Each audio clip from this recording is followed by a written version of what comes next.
तो हेलिक्स का हम लोगों ने डिफिनीशन और उससे रिलेटेड एक थ्योरम इसके पहले वाले वीडियो में हमने पाया है।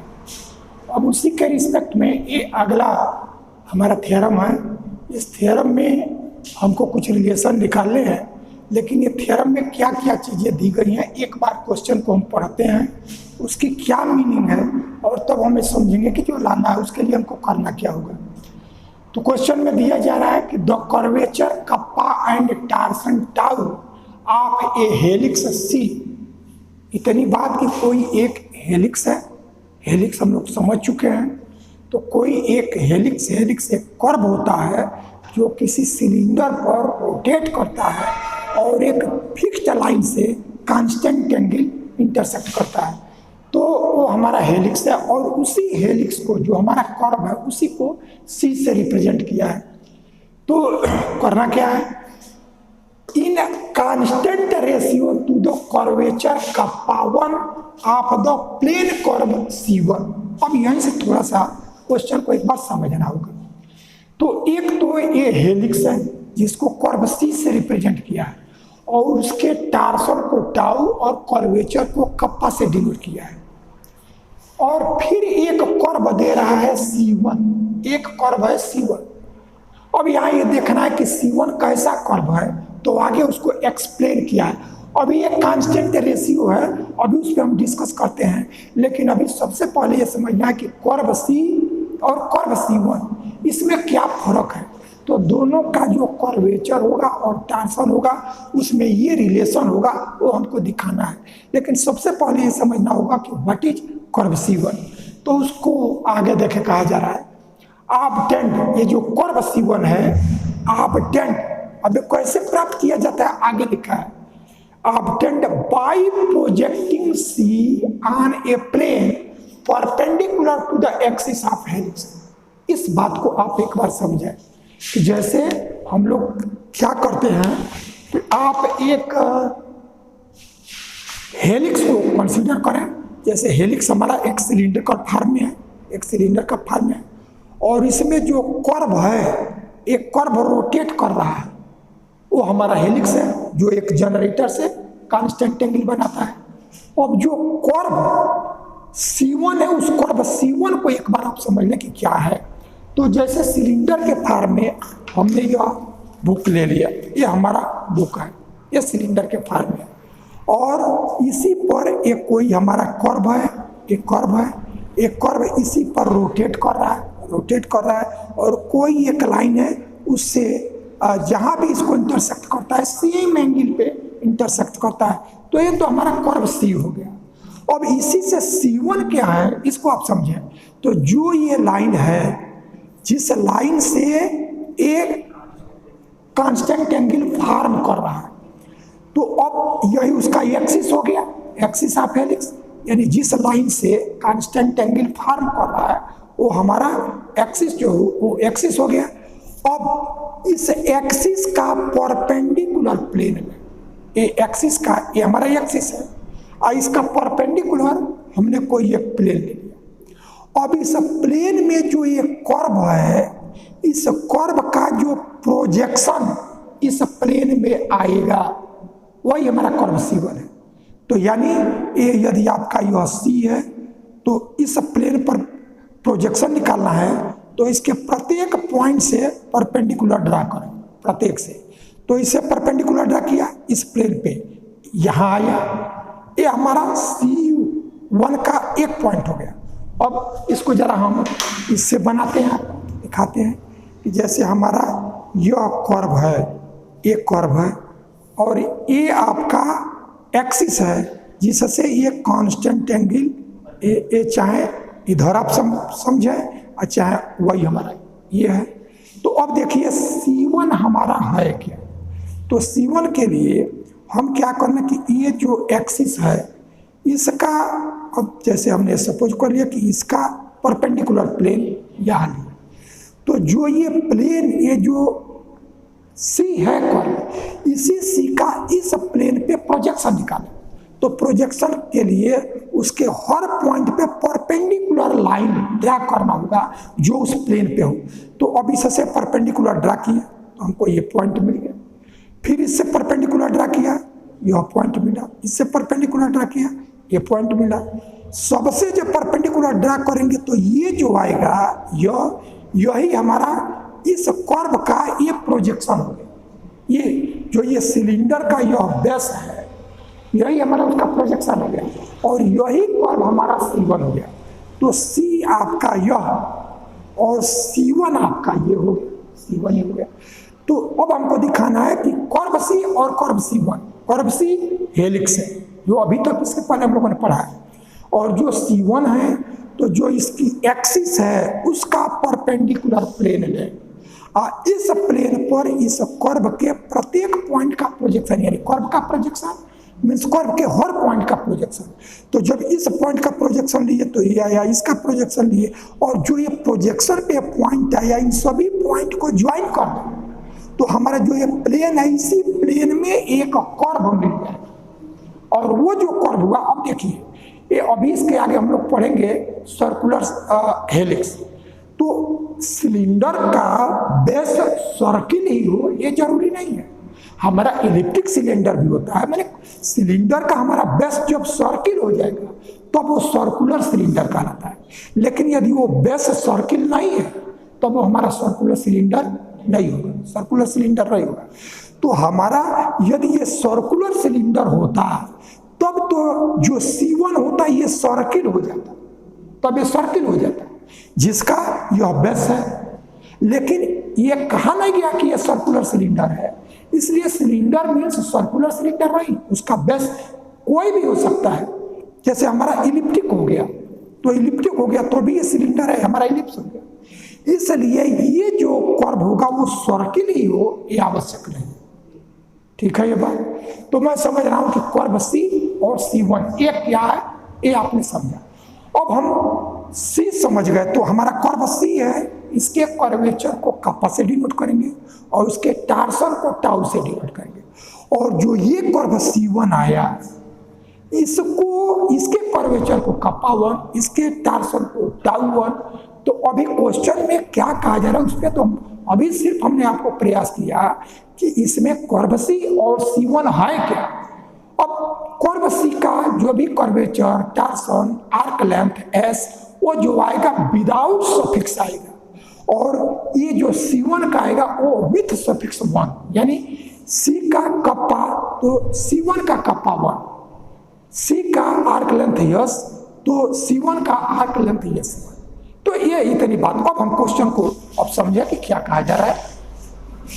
तो अब आगे कहा गया कि the curvature kappa and torsion tau of a helix C, जो हेलिक्स C है उसका जो कर्वेचर है वो कप्पा है और टार्सन है वो टाउ है।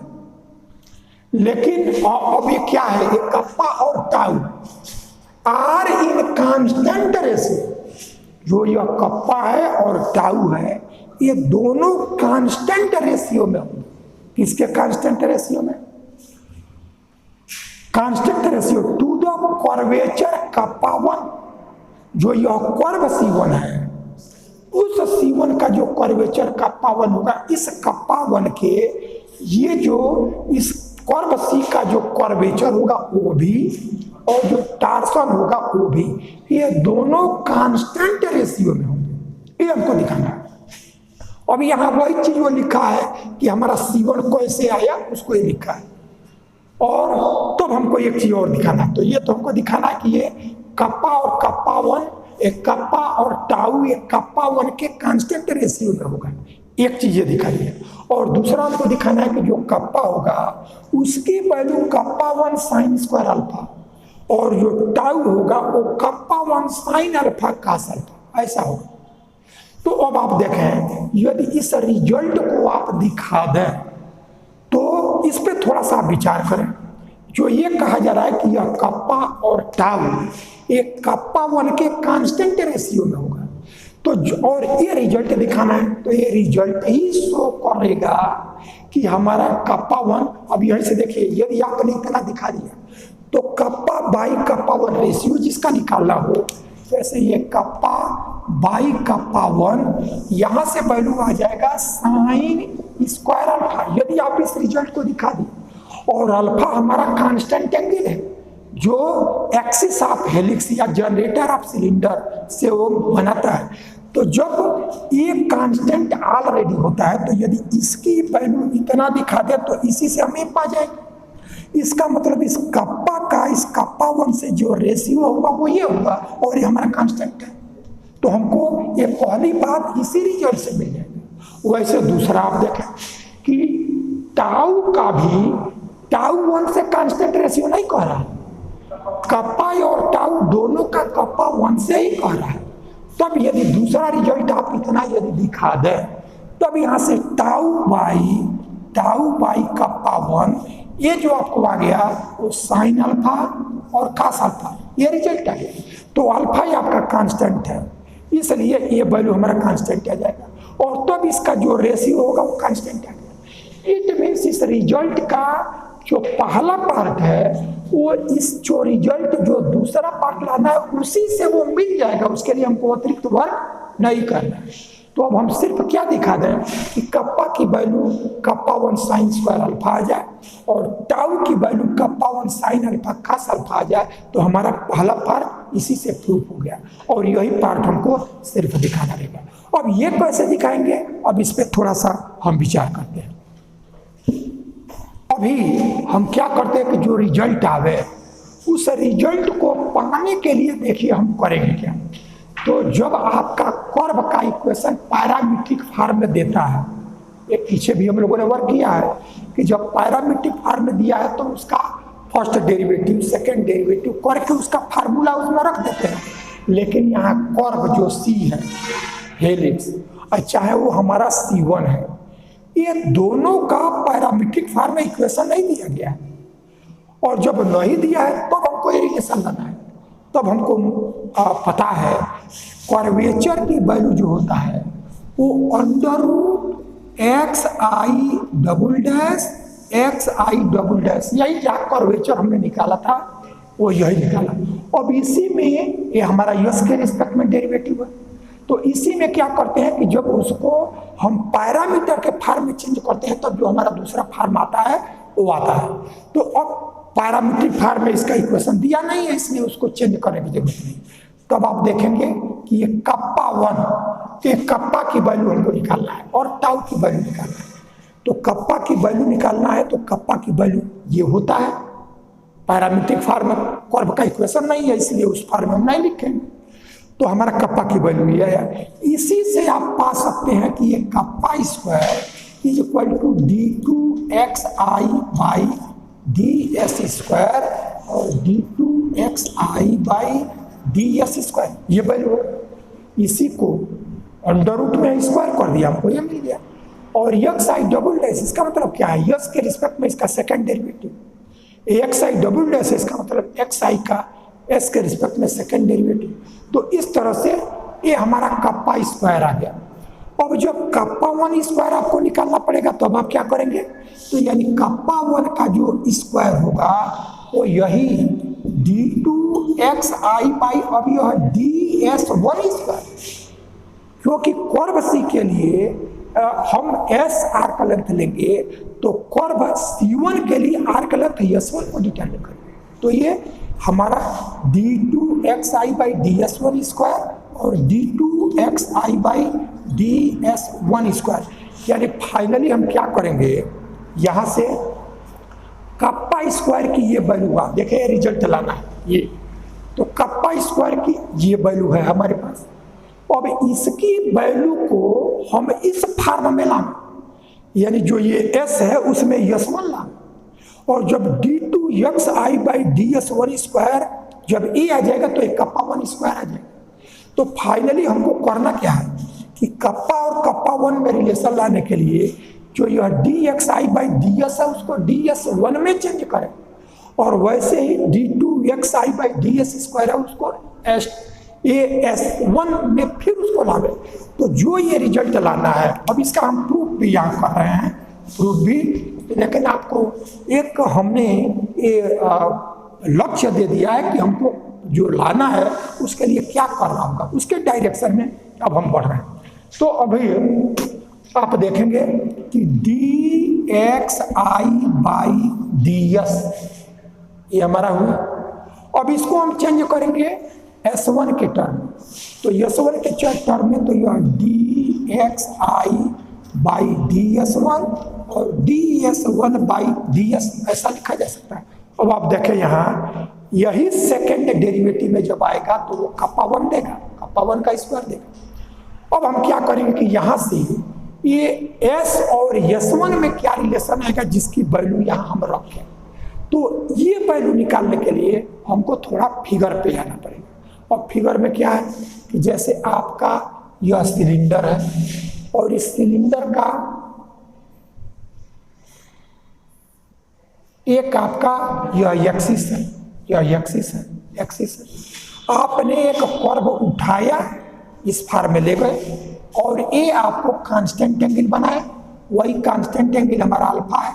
अब ये इस पे रोटेट होता रहेगा, लेकिन हम एक कर्व लिए हैं उसी से इसकी वैल्यू को निकालेंगे। और इसी का जो इस पर ये एक्चुअली ये जो पार्ट है वो हमारा सिलिंड्रिकल है, तो इस फार्म में है, तो ये कर्व का हर पॉइंट का प्रोजेक्शन तो ये इस फार्म में आएगा। तो ये जो हमारा आया ये कर्व यदि यह सी है तो ये कर्व हमारा C1 ऐसा कर्व C1। अब आप देखेंगे कि ये जो फिक्स्ड पॉइंट है इसी को हमने ए ले, इसी से हम आर्क लेंथ दोनों का मेजर करेंगे। और ये हमारा जो इंटरसेक्शन है इसको हमने सपोज कर लिया P, और ये एंगल आपका अल्फा है तो यह एंगल भी आपका अल्फा ही होगा। अब ये दोनों इंटरसेक्ट कर रहे हैं तो सामने का एंगल है, तो ये अल्फा है तो ये भी हमारा अल्फा होगा, ये अल्फा हो गया। अब ये जो ए से बी तक का जो आर्क लेंथ है तो सी के आर्क लेंथ को एस से मेजर करेंगे, तो हमारा ये कर्व जो सी है, ये सी है, इसका जो ये आर्क लेंथ है इसको हमने एस ऐसा ले लिया। और जो ये कर्व C1 जो यह है, ये कर्व C1 जो ये है, ये कर्व C1 इसके आर्क लेंथ को हमने S1 ऐसा ले लिया, यानी यहाँ से यहाँ तक का जो ये लेंथ है ये हमारा S1 ऐसा आ गया। तो ये S हुआ और ये हमारा S1 हो गया। अब आप क्या करेंगे कि इसमें आप रिलेशन लाएंगे। तो हमारा मैथमेटिक्स का एक ब्रांच होता है स्फेरिकल ट्रिग्नोमेट्री। तो स्फेरिकल ट्रिग्नोमेट्री में जो हमारे ट्रायंगल बनता है उस ट्रायंगल के लाइन स्ट्रेट हो, ये जरूरी नहीं उसके कर्व हो, तो हमारा यह कर्व ही है, ये कर्व है, ये कर्व है। लेकिन वो उन सारे नियमों का पालन करता है जो स्ट्रेट लाइन के फॉर्म में करता है। यानी यदि हमारा यह स्ट्रेट लाइन होता, ये स्ट्रेट है और ये भी स्ट्रेट होता और ये एंगल अल्फा होता, तब ये राइट एंगल ट्रायंगल होता। और ये इसका 90 के सामने का, चूंकि ये परपेंडिकुलर है तो ये हमारा इस पर ये हाइपोटेन्यूस होगा। तो ये जो S1 होगा वो S sin अल्फा होगा। और जो ये यदि P का कोऑर्डिनेट x1, x2 और x3 यदि ऐसा हम लें तो जो ये लेंथ हुआ वो हमारा x3 हो गया।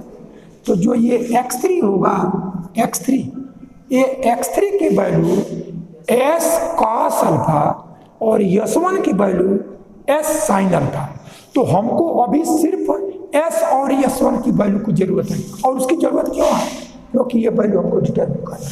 तो अब हम यहाँ से रिलेशन लाएंगे, तो इसको हमने 1 ले लिया, ये 1।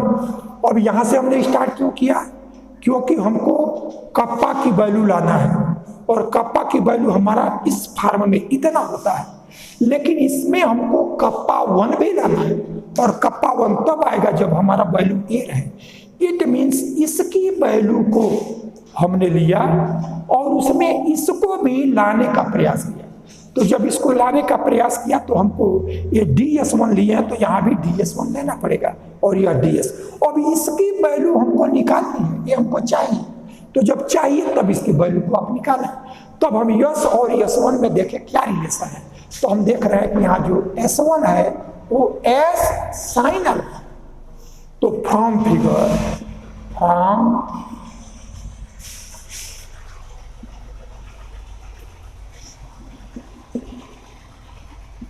Figure S1 is equal to S sine alpha, ऐसा हमको मिल गया। ये S1 की वैल्यू S साइन अल्फा। अब हम ये निकाले क्यों है, क्योंकि हमको ds1/ds चाहिए। तब हम क्या करें कि इसको S के रिस्पेक्ट में डिफ्रेंशिएट करें। तब हमको यहाँ से यह ds1/ds, अब ये अल्फा का कांस्टेंट है और यस के रिस्पेक्ट में डिफ्रेंशिएट किए तो ये हमारा आ गया 1 और ये वैल्यू हमको मिल गया साइन अल्फा। तो जो यह ds1/ds की वैल्यू साइन अल्फा है उसी को यहाँ रख दें। अब आप बुक वगैरह चाहे किसी अन्य सोल्यूशन में देखेंगे तो ये सारी वैल्यूज को निकाल करके और तब वो आगे बढ़ता है, लेकिन हम वो क्यों निकाल रहे हैं वहाँ कोई रीजन नहीं है। लेकिन जो आपको ये प्रोसीजर हमने कि हमको इसकी वैल्यू निकालना है तो हम इस फॉर्म में बढ़े। इस फॉर्म में क्यों बढ़े उसका भी रीजन है, क्योंकि पैरामीट्रिक फॉर्म में कर्व का इक्वेशन नहीं है तो हम इस फॉर्म में लिखें। और इसमें हमको कप्पा 1 भी चाहिए, तो कप्पा 1 तब आएगा जब हमारी वैल्यू ये हो। तो अब इसमें इसको इंक्लूड करें तो उसको हमने इंक्लूड किया। अब ये वैल्यू हमको चाहिए, तो जब ये चाहिए तब इसकी हमको जरूरत है। अब हमने निकाल लिया, तो निकाल लिया बे आया, इसकी वैल्यू को यहाँ रख। तो पुटिंग द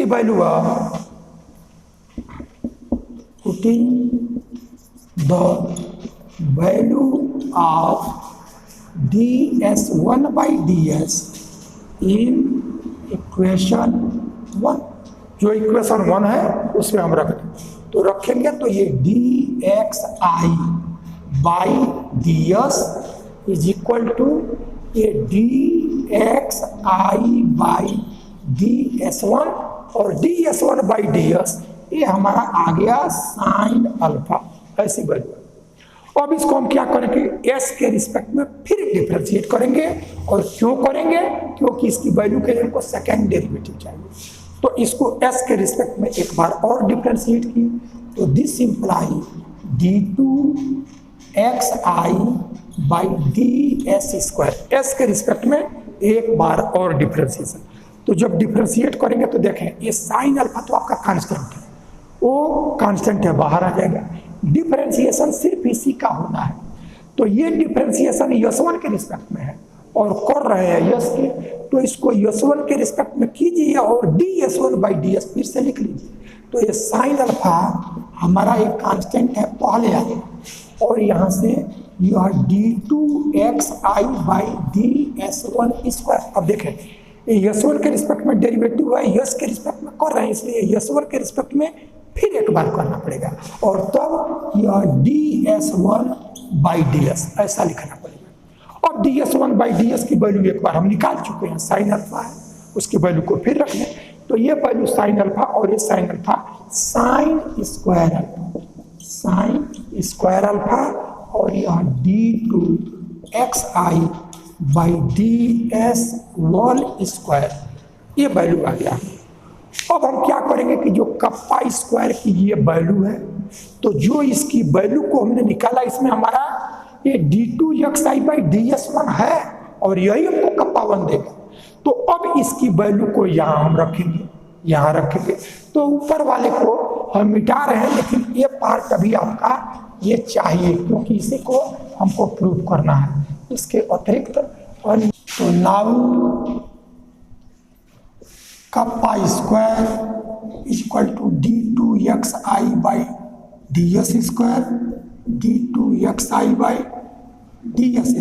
ऐसा आ गया। अब इसकी वैल्यू को हम रखेंगे तो ये वैल्यू है आपका साइन स्क्वायर अल्फा d2xi/ds1²। फिर यही वैल्यू सेम है, तो यहाँ से साइन स्क्वायर अल्फा और d2xi/ds1², ऐसा है। तो एक kappa square is equal to sine square alpha sine square sine to the power 4 alpha sine to the power 4 alpha और यह d2xi/ds1², यही हमको कप्पा 1 दे देगा, ये वैल्यू कप्पा 1।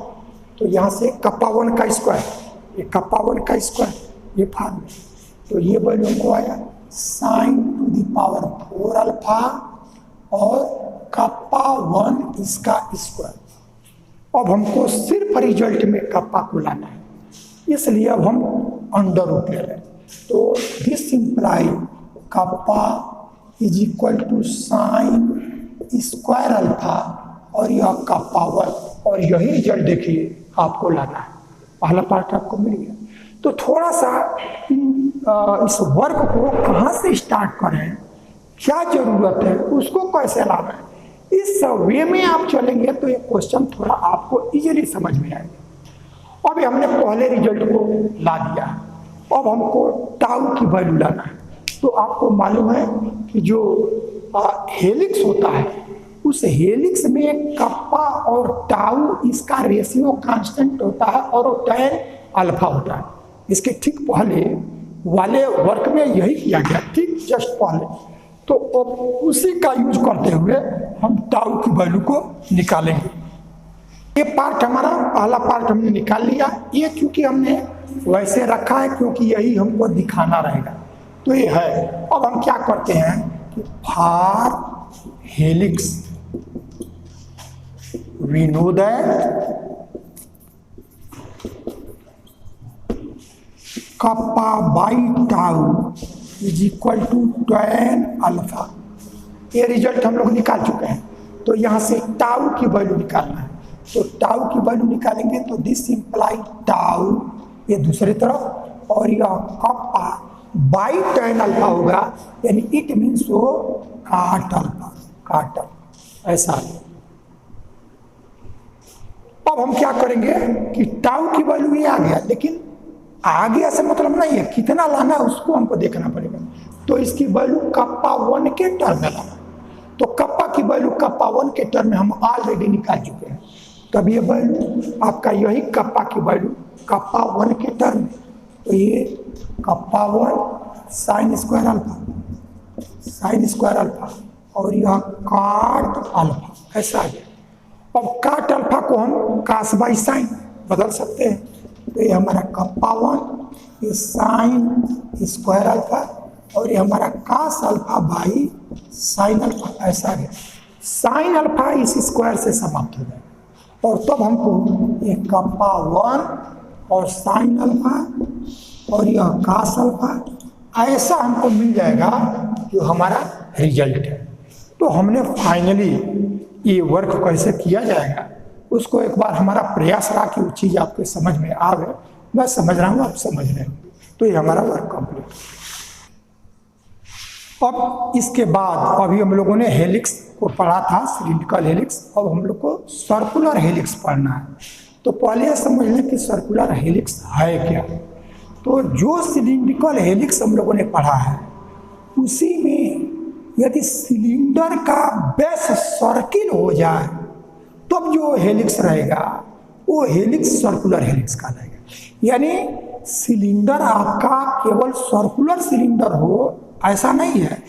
तो यदि सर्कुलर सिलेंडर नहीं है, अन्य कोई सिलेंडर है, तब उसका जो हेलिक्स होगा वो हमारा केवल हेलिक्स कहा जाएगा। लेकिन वही जब उसका बेस हमारा सर्किल हो जाए तो वो जो हेलिक्स होगा वही हेलिक्स हमारा सर्कुलर हेलिक्स कहा जाएगा। तो अब जैसे हम लोग हेलिक्स पढ़े हैं वो सेम वैसे ही है, उसमें कहीं दिक्कत नहीं है। लेकिन इसका जो बेस है, इसका बेस वो डिफिनिटली सर्किल ही रहेगा, ये सर्किल रहेगा। और यदि केवल हेलिक्स है तो उसका बेस हमारा सर्किल के अतिरिक्त भी कुछ हो सकता है। तो ये हमारा अब सर्कुलर सिलेंडर हम ले लें। तो जब सर्कुलर सिलेंडर लेंगे तो जो ये बेस होगा वो हमारा सर्किल होगा। और सर्किल का इक्वेशन को मालूम है, x square plus y square equal to a square, जहाँ ए उस सर्किल का रेडियस है। तो अब यहाँ हम एक्स और वाई लिख नहीं रहे हैं, यानी हम कर रहे हैं ये सर्कुलर हेलिक्स, सर्कुलर हेलिक्स, ये सर्कुलर हेलिक्स। तो सर्कुलर हेलिक्स के लिए हम पहले डिफिनेशन समझ लिए। हेलिक्स ही हमारा सर्कुलर हेलिक्स कहलाएगा यदि वो सिलेंडर जो हो वो सर्कुलर सिलेंडर हो, यानी उसका जो बेस आवे वो हमारा सर्किल आ जाए, तब वो हमारा जो सिलेंडर होगा तो वो हमारा सर्कुलर सिलेंडर होगा। ऐसा हमको करना है। तब सर्कुलर सिलेंडर रहेगा तब वो जो हेलिक्स होगा वो सर्कुलर हेलिक्स होगा। अब हमें देखेंगे कि सर्कुलर हेलिक्स का इक्वेशन क्या होता है, वो इक्वेशन हमको डिटरमिन करना है। तो डिटरमिन करने के लिए आप क्या करें कि जैसे आप कोई एक एक्सिस ले लिए, एक्सिस लिए और ये कर्व आपने यहाँ से लिया, और जब यहाँ से लेंगे यही हमारा कोई पॉइंट पी, अभी इसके पहले जो हम लोगों ने किया था वही कॉन्सेप्ट जो हमारा ये बेस सर्किल हो जाए तो उसके लिए।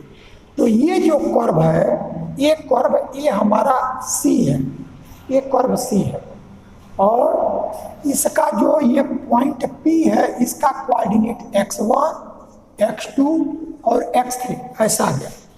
अब यदि इसका जो बेस है सर्किल है तो उसका equation x1 square, x y को x1 x2 इस फॉर्म में लिखते हैं, तो x1 square plus x2 square is equal to a square, ऐसा आ गया। ये हमारा इस सर्किल का इक्वेशन है। अब ये जो लाइन है वही आपका ये जेड एक्सिस का काम करेगा, ये x3 होगा। अब चूंकि ये सर्किल है वो एक प्लेन में दिख रहा है, लेकिन एक्चुअली ये आपका जब सिलेंडर होगा तो ये सिलेंडर आपका इस फॉर्म में दिखेगा, ये इस फॉर्म में दिखेगा, और उसका बेस ये होगा, हमारा सर्किल होगा, ये सर्किल होगा। तो इस तरह से ये हमारा जो ये पार्ट यहाँ दिख रहा है वो इस फॉर्म में है, और उसका जो सेंटर है वो ओरिजिन है, सेंटर है वो हमारा ओरिजिन है। और तब ये जो लाइन अब यहाँ से सेंटर से जो मिड में ये लाइन जाएगी वही उसका जेड एक्सिस होगा। तो हमारा ये इस फॉर्म में यह दिया गया है ये इक्वेशन। तो इसी के इस आर्क को अभी जो हम लोगों ने वर्क किया उसी में इसको हम एस से डिनोट करते हैं। और फिर इसका यदि प्रोजेक्शन लें तो इसका प्रोजेक्शन लेंगे तो ये प्रोजेक्शन जो ये सर्किल है इस सर्किल का यही पार्ट आएगा, ये पार्ट जैसे प्रोजेक्शन लिया गया था अभी हम लोगों ने लिया था यहाँ ठीक अभी अभी वर्क किया गया था। तो जब ये सर्कुलर हो जाएगा तब ये सी है, इसके हर पॉइंट का जब प्रोजेक्शन लेंगे तो अब ये चूंकि सर्किल है तो ये लेंथ जो आएगा वो सर्कुलर आर्क होगा, ये सर्कुलर आर्क। तब हमारा ये जो सर्कुलर आर्क हुआ ये इसी को हमने S1, इतने को S1 इस फॉर्म में हमने डिनोट कर S1, और ये जो एंगल है वही एंगल हमारा अल्फा है, ये एंगल अल्फा है। अब हमको क्या करना है कि x1 x2 x3 इसकी वैल्यू जब हम निकालेंगे तो वही हमारा पैरामीट्रिक फॉर्म में उसका इक्वेशन आएगा। तो अब आप क्या कर रहे हैं कि जैसे इसके 3 एक्सिस होंगे, x एक्सिस, y एक्सिस और z एक्सिस। तो ये तो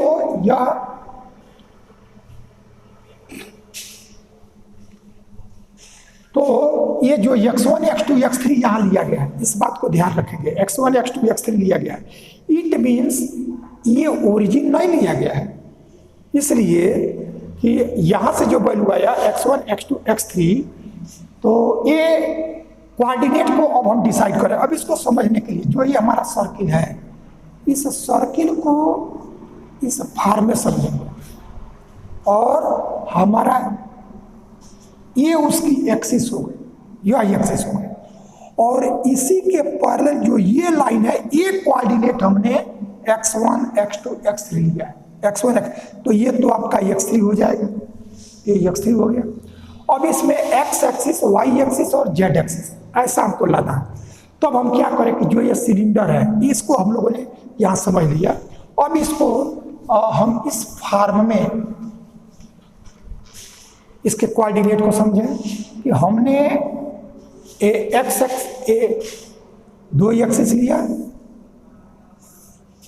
3 axis, x axis, y axis और z एक्सिस ऐसा है। ये हमारा जो सिलेंडर है उसका ओरिजिन अब ये होगा, ओरिजिन ये होगा, और ये जो सर्किल इसके बेस में आएगा, सर्किल आएगा उसी में। अब जैसे हम इस फॉर्म में लें अब ये हमारा सिलेंडर होगा और तब इसका कोई हमने एक ले लिया या एक इस पर कोई पॉइंट। अब यहां से आपका ये हेलिक्स,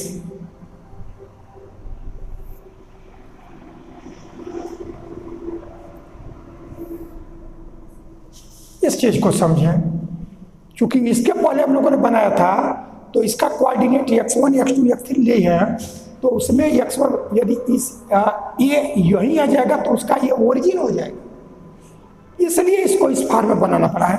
और ये सिलेंडर का इतना पार्ट ऑफ ये ओरिजिन हुआ और तब इसको लिए तो ये हमारा P हुआ, इसका कोऑर्डिनेट x1 x2 और x3 ऐसा आ गया। अब आपका ये जो आर्क लेंथ हुआ, ये आर्क लेंथ, ये आपका यस है, यह यस है आपका यस।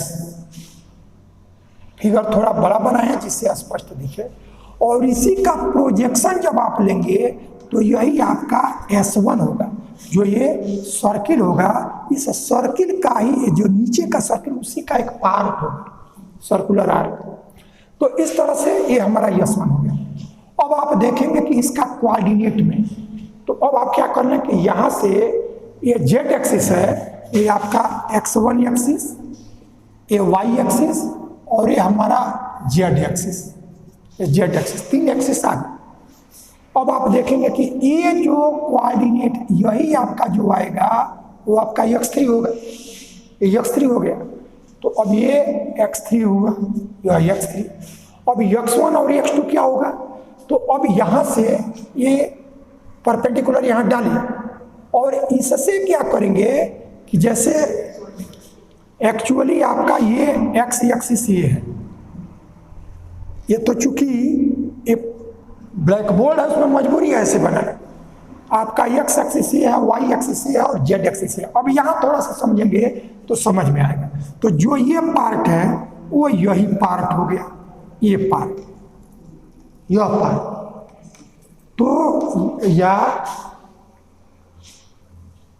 अब ये तो ये x3 आया। अब यहाँ से क्या करेंगे कि इससे जो ये वैल्यू आया, इससे जो परपेंडिकुलर इस पर ड्रा करेंगे, ये x एक्सिस, ये जो लाइन दिख रही है वो भी ब्लैक बोर्ड पे है, लेकिन ये सिलेंडर है, ये पार्ट आपका ऐसे रहेगा। इसको इस फिगर पे समझें, ऐसे रहा आपका ये।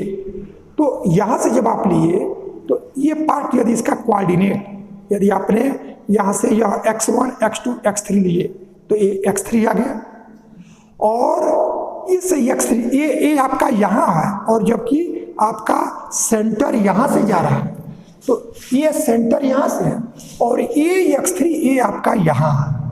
अब इससे जब परपेंडिकुलर इस y एक्सिस और x एक्सिस, यानी ये जो है यहाँ से ये है और ये सर्कुलर पार्ट है, ये सर्कुलर पार्ट, और ये यहाँ नहीं है, इस पर नहीं है, वो यहाँ है, यहाँ है। तो जब ये इस फॉर्म में, यानी यहाँ सर्किल को इमेजिन करें, ये सर्किल को इमेजिन करें और इसी का एक जनरेटर को इमेजिन करें, ये जनरेटर हो गया इसका। तो जब, क्योंकि ये जनरेटर आपका इस प्लेन पे नहीं आएगा, वो तो ये सरफेस है, सरफेस पे है, तो आपका ये तो बनाने के लिए, चूंकि ये यहाँ बन नहीं सकता तो ये बना गया। एक्चुअल समझने के लिए इसको आपने यहाँ ले लिया, ये यहाँ लिया, और ये आपका सर्कुलर पार्ट है, ये आपने ये लाइन लिया है। अब तो ये जो यह आया है वह उसका जेड कोऑर्डिनेट हो, ये जेड कोऑर्डिनेट। लेकिन इससे जब इस पर परपेंडिकुलर ड्रा करेंगे यहाँ से, तो ये लेंथ आपका x कोऑर्डिनेट, और इससे जब इस पर परपेंडिकुलर ड्रा करेंगे तो ये लेंथ जो हुआ वो आपका y एक्सिस। अब आप देखेंगे कि यहाँ से ये जो है यह, इससे इसको ओरिजिन से मिला दीजिए तो इस फॉर्म में मिल गया।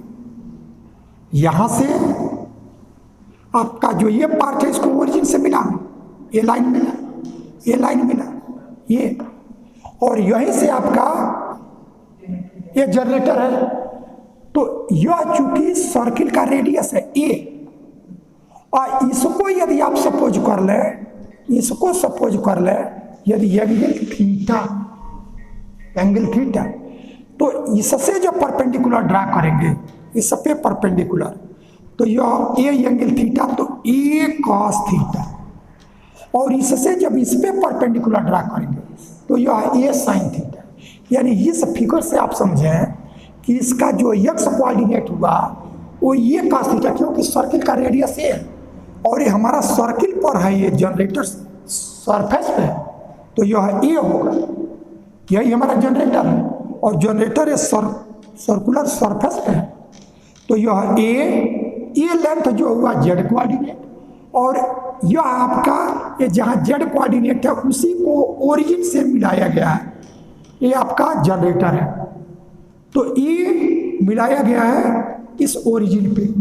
अब ये आपका एक्स एक्सिस है, क्योंकि ये वाई एक्सिस तो एक्स एक्सिस इसके परपेंडिकुलर, ये एंगल हमने थीटा ले लिया, जो यह ए है एक्स एक्सिस से थीटा एंगल, तो इस पे परपेंडिकुलर ड्रा करेंगे तो यह लेंथ एक्स कोऑर्डिनेट हुआ, इससे परपेंडिकुलर ड्रा करेंगे, परपेंडिकुलर ये, तो यह ए और यह ए कॉस थीटा, और वैसे ही इससे जब परपेंडिकुलर ड्रा करेंगे इस पर तो यह लेंथ ए साइन थीटा, तब आपका जो x1 आया, x1 वह ए कॉस थीटा, और x2 आया वह आपका ए साइन थीटा, जहां ए सिलेंडर जो है उस सिलेंडर का जो सर्कुलर बेस है उसका रेडियस, और थीटा क्या है कि जो इसका जनरेटर है या एक्सिस है, वो एक्सिस जहां एक्स वाई प्लेन को इंटरसेक्ट कर रहा है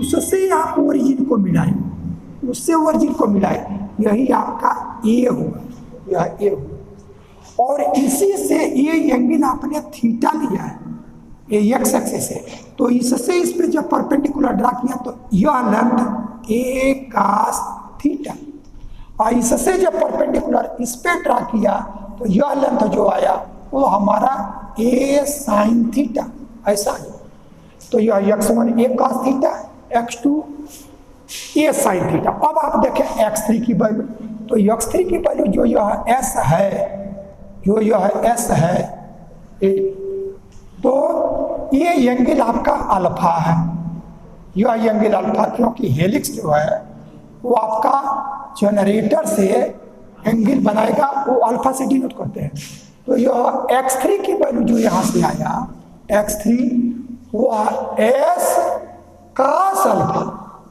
ये आपका यस, अभी ठीक इसके पहले वाले क्वेश्चन में दिया गया, ये यस है, और ये आपका अल्फा से लंबा एंगल, तो ये s1 जो आएगा s1 यहीं से दो वैल्यू, जो x3 आएगा वो s और cos अल्फा ऐसा आएगा, और जो यह s1 आएगा वो s1 आपका यही s sine alpha, s sine alpha ऐसा है,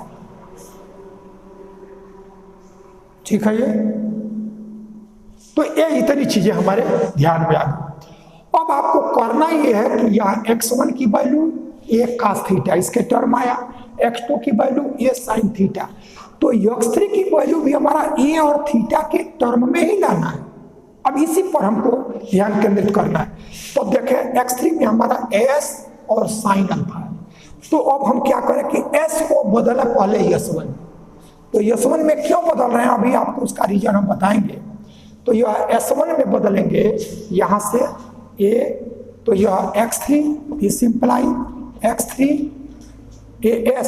s की value s1 by sine alpha, s की value s1 by sine alpha, तो ये तो यस आया और एक cos अल्फा ऑलरेडी है, अब इस s1 को भी बदलना पड़ेगा, तो अब s1 को बदलना पड़ेगा, तो देखिए क्या है, ये आपका x एक्सिस है ये, अब आप देखें एक्चुअली ये s1 है क्या, ये पार्ट, और ये आपका जनरेटर है, ये आपका जनरेटर है, और यही सर्कुलर पार्ट सर्कुलर है, तो ये जो सर्कुलर का जो यह s1 है ये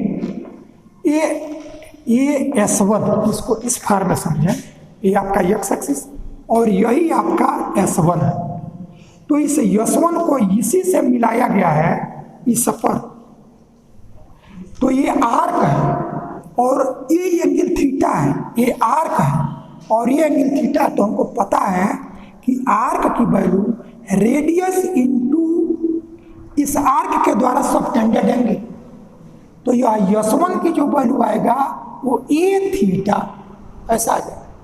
कोई भी हमारा जब ये सर्किल रहता है, सर्किल है, तो यदि ये हमारा S1 है और यह ए है और ये आपका एंगल थीटा है, तो ये S1 की वैल्यू यह ए थीटा ऐसा हो जाए। तो अब यहाँ से S1 को भी बदल दें, तो फिर यहाँ हमने पाया कि S1 is equal to a theta. तो इस S1 की वैल्यू को लिखें तो यह ए थीटा और cos by sine A cot alpha, यही हमारा x1 is equal to A cos theta, x2 की वैल्यू ए साइन थीटा और x3 की value A theta cot alpha. यही हमारा सर्कुलर हेलिक्स का इक्वेशन हुआ।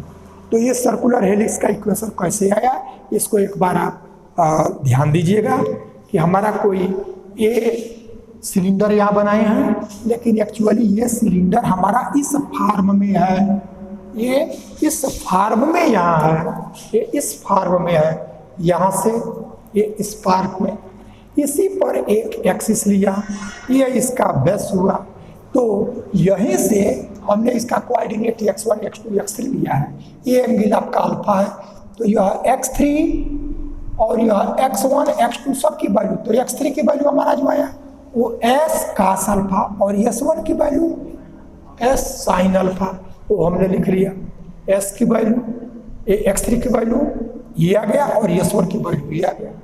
अब हमारा x1 क्या आया, तो यहीं से जो ये हमारा जनरेटर है, इस जनरेटर से यहाँ हमने ये लाइन लिया है, तो ये एंगल इससे यह एक्स एक्सिस है, यही हमारा थीटा है, तो यह ए कॉस थीटा और इससे परपेंडिकुलर इस पर ड्रा करेंगे तो यह ए साइन थीटा, तो वो हमने लिख लिया है। और फिर इसमें S1 को हमको केवल ए और थीटा के टर्म में चेंज करना है, तो जो यह x3 की वैल्यू s का अल्फा है, तो s को यहाँ से चेंज किया और S1 की वैल्यू ए थीटा इसमें चेंज कर लिया, ये हमारा फाइनल। इस तरह से ये हमारा सर्कुलर हेलिक्स का ये इक्वेशन आता है।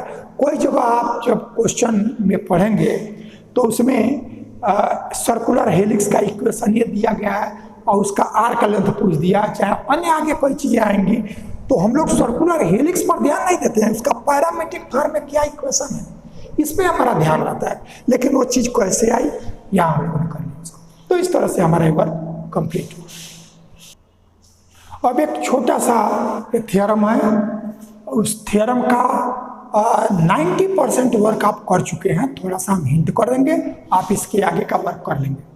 कहा जा रहा है कि so that the necessary and sufficient condition that A curve is helix, कोई भी हमारा कर्व दिया गया है वो कर्व हेलिक्स हो जाए, तो उसके लिए जो कंडीशन है वो ये है कि epsilon i j k x i double dash x j triple dash और x k का फोर्थ डेरिवेटिव, इसकी वैल्यू ये जो होता है, इसकी वैल्यू इतना होता है, ये ठीक हम लोग इसके पहले के ठीक पहले का वीडियो जो हम लोगों ने दिया है उसमें ये वर्क हमने वहाँ आपको, लेकिन वो क्वेश्चन कैसा था, वो क्वेश्चन था कि एप्सिलॉन i j k यह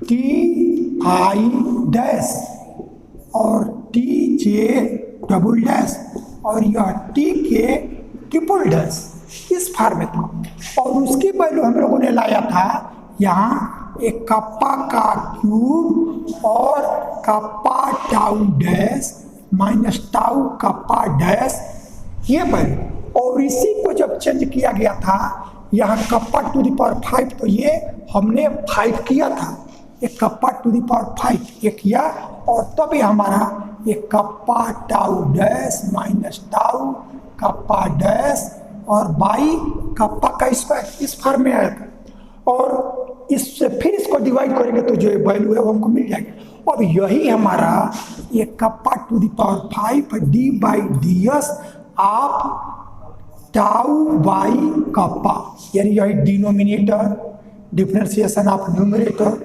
minus numerator differentiation of denominator by denominator का स्क्वायर। तो ये पार्ट हम लोग निकाल चुके हैं, और जब ये निकाल चुके हैं तो इसी को जब x के टर्म में चेंज करेंगे, वहाँ इसको मैंने इंडिकेट भी किया था, अब इसी को जब चेंज करेंगे तो वो वैल्यू हमारा यह एप्सिलॉन बाई जे के टी आई, इसकी वैल्यू होता है एक्स आई डैश, लेकिन ये टी आई डैश है तो यह एक्स आई डबल डैश, अब यह टी जे तो यह एक्स, एक एक डेरिवेटिव जब एक्स के रूप में बदलेंगे तो बढ़ता जाएगा, तो यह एक्स जे ट्रिपल डैश और यह एक्स के ये फोर्थ डेरिवेटिव ऐसा आ गया ये वैल्यू, और इसी की वैल्यू हमारा यह kappa to the power 5 D by D s of tau by kappa, ये रिजल्ट इतना निकाला जा चुका है। तो अब ये हम निकाले हैं, ये प्रूफ का पार्ट है, प्रूफ का पार्ट है, हमने इसको पहले इसलिए एक्सप्लेन कर दिया कि ये वैल्यू आपका एक्स में है, और हमने इतना टी के टर्म में हम लोग लाए हैं, उसको एक्स के टर्म में चेंज करेंगे तो ये वैल्यू जो होगा ये इतना हमारा आया हुआ है। तो अब आगे इसमें हमको क्या करना है, ये तो हम पहले भी कर चुके हैं, इसमें क्या करना है, तो इसमें ये करना है कि कोई एक कर्व रहे, यदि वो कर्व हेलिक्स हो जाए तब आपको जो इसकी वैल्यू इतना होता है तो तब आपको दिखा देना कि वो जीरो हो जाए। इसमें सिर्फ इतना ही पार्ट, इतना तो हम दिखा चुके हैं इतना, लेकिन कर्व हेलिक्स हो जाए तब ये पार्ट हमारा यह हो, और इसका कन्वर्स इसकी वैल्यू जो इतना है यदि ये जीरो हो जाए तब जो कर्व होगा वो हेलिक्स होगा, इतना ही पार्ट हमको दिखाना है।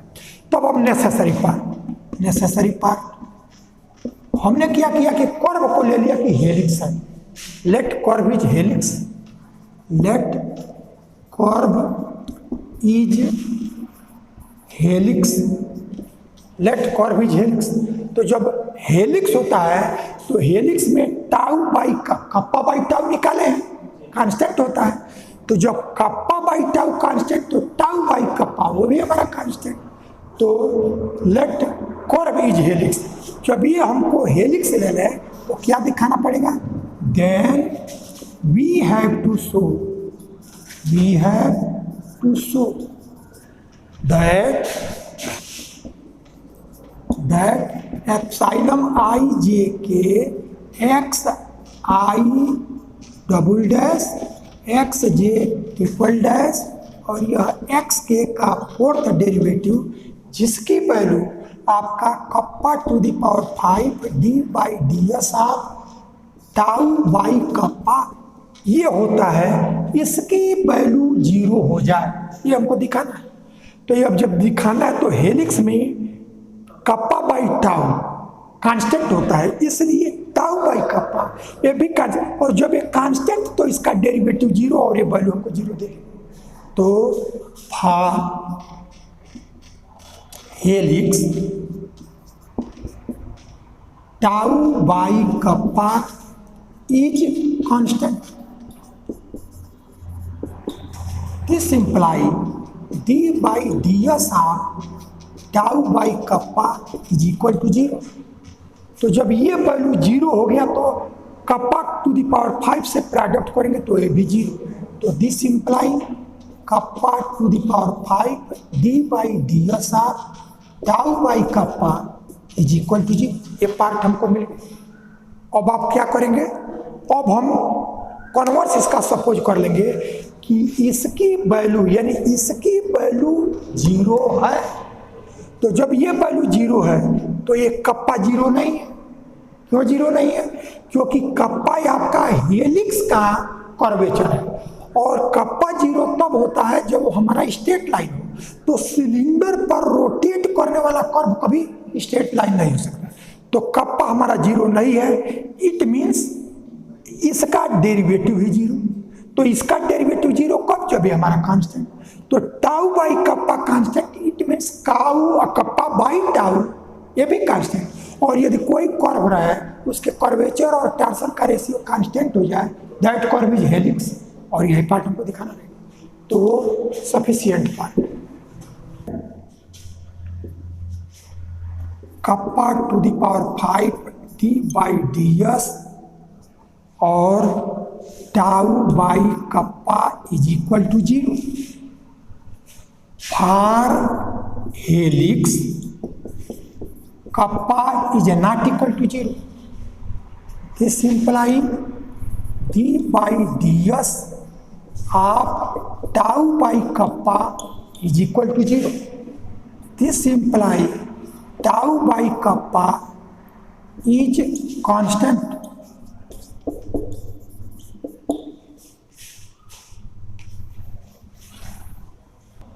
Kappa by tau is also constant. जब टाउ बाई कप्पा कांस्टेंट तो 1 बाई कर देंगे तो हमारा ये, तो कोई कांस्टेंट तो 1 बाई करेंगे तो वो भी कांस्टेंट है, तो ये आ गया इज कांस्टेंट। और जब कर्वेचर बाई टाउ ये कांस्टेंट हो जाए तो कर्व हमारा हेलिक्स। तो ratio of curvature and torsion of the curve is constant.